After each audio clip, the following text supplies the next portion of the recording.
Verbs जैसे कि आप जानते हैं बहुत सी कंफ्यूजिंग वर्ड्स होते हैं। जैसे अब यहाँ पे 2 एग्जांपल्स आपके सामने रखी गई हैं, fill up and fill out. अब हमें समझ नहीं आती हम फिल अप लगाएं, फिल आउट लगाएं, फिल इन लगाएं।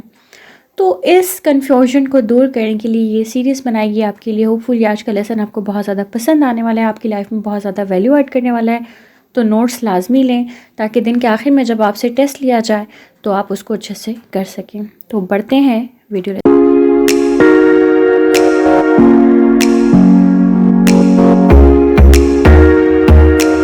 स्टूडेंट्स, आज के फ्रेजल वर्ब्स को डिस्कस करने से पहले मैं आपसे रिक्वेस्ट करना चाहूँगी कि अगर आपने सब्सक्राइब नहीं किया तो कर लें और बेल आइकन को भी हिट कर दें। आज का पहला फ्रेजल वर्ब है हमारे पास आस्क फॉर। आस्क फॉर काफ़ी कॉमन है। आस्क फॉर कहते हैं रिक्वेस्ट करने को, ठीक है। यानी I never ask for help before, मैंने इससे पहले कभी मदद नहीं मांगी या कभी रिक्वेस्ट नहीं की। ठीक हो गया। तो ये आस्क फॉर तो आपने बहुत दफ़ा सुना होगा। फिल आउट, फिल आउट कहते हैं स्पेशली किसी चीज़ को भरने को, फॉर्म भरने को, फॉर्म को पुर करने को कहते हैं fill out. To fill something और टू फॉर्म, और कोई फॉर्म वगैरह। Like please fill out this form carefully. अक्सर आपने देखा होगा जब फॉर्म फिल करना होता है तो उसके ऊपर जो इंस्ट्रक्शंस लिखी होती हैं उसके ऊपर फिल आउट लिखा हुआ होता है। उसके बाद है फिल अप।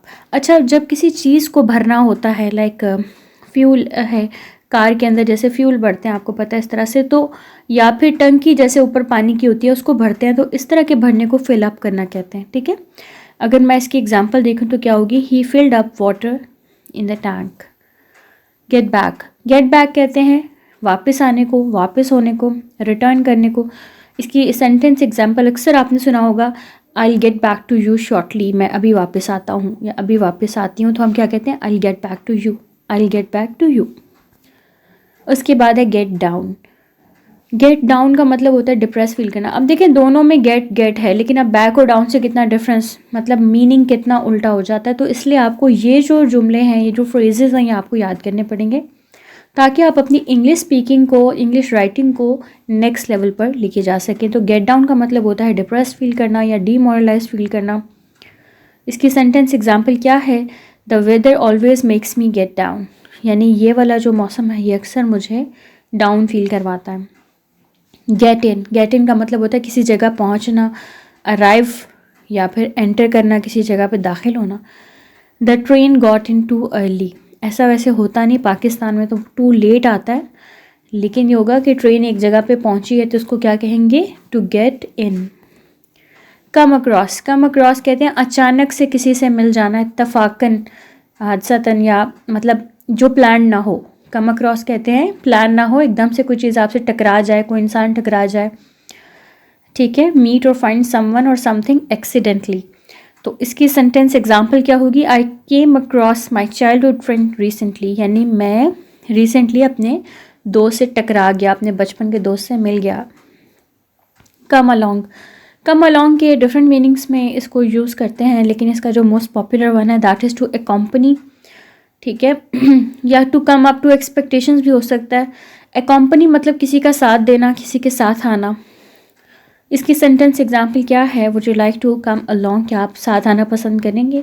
यानी जैसे अगर एक दोस्त कहीं जा रहा है तो दूसरे को कहता है कि तुम भी मेरे साथ चलो, तो उसको साथ चलने को क्या कहते हैं, अकम्पनी कहते हैं इंग्लिश में, और अकम्पनी के साथ कम अलॉन्ग भी कह सकते हैं। उसके बाद है कम ऑन। कम ऑन कहते हैं प्रोग्रेस करने का, किसी चीज़ की प्रोग्रेस जो हो रही होती है उसको कम ऑन के सेंस में यूज़ किया जाता है। They asked me that how was my institution coming on, यानी मेरा इंस्टीट्यूशन कैसा चल रहा था, कैसी प्रोग्रेस थी उसकी, ठीक है। अक्सर कोई इंसान बैठा हो, हिलजुल ना रहा हो, तो उसको भी कहते हैं कम ऑन, मतलब उठ जाओ। किसी को मतलब हरकत देने के लिए, मोटिवेट करने के लिए भी कम ऑन का इस्तेमाल करते हैं। कम बैक, कम बैक का मतलब आपने अक्सर सुना होगा जब स्टोरीज़ पढ़ रहे होते हैं तो उसमें रिटर्न यानी वापस आने को कम बैक कहते हैं, ठीक है। When she came back from office her dog had slept, यानी जब वो ऑफिस से वापस आई तो उसका कुत्ता सो चुका था। The last phrasal verb for today is come apart. Come apart का मतलब होता है टू ब्रेक इनटू पीसेस। अगर कोई चीज़ टुकड़ों में टूट जाए, मतलब बिखर जाए, उसको कहते हैं टू कम अपार्ट। यहाँ पर जो एग्जांपल दी गई है, my favourite book came apart in my hands, यानी मेरे हाथों में मेरी बुक जो है वो टूट गई, डिफरेंट हिस्सों में तकसीम हो गई। कामा पार्ट को आप किस तरह से सेंटेंस में इस्तेमाल करते हैं, it's totally up to your creativity. We would love to read in the comment section below. Hopefully आज का जो लेसन है वो आपको पसंद आया, आपकी लाइफ में काफ़ी वैल्यू ऐड की। कुछ हैंडफुल ऑफ वर्ड्स थे, लेकिन होपफुली आप इसको याद रखेंगे, अपनी डे टू डे कन्वर्सेशन में इनकॉर्पोरेट लाजमी करेंगे इसको, ताकि आप दिन ब दिन अपनी स्पीकिंग को इम्प्रूव कर सकें, उसके अपने एक्सप्रेशन में एक चार्म लेके आ सकें। इंशाल्लाह अपना बहुत सारा ख्याल रखिएगा। अल्लाह हाफ़िज़।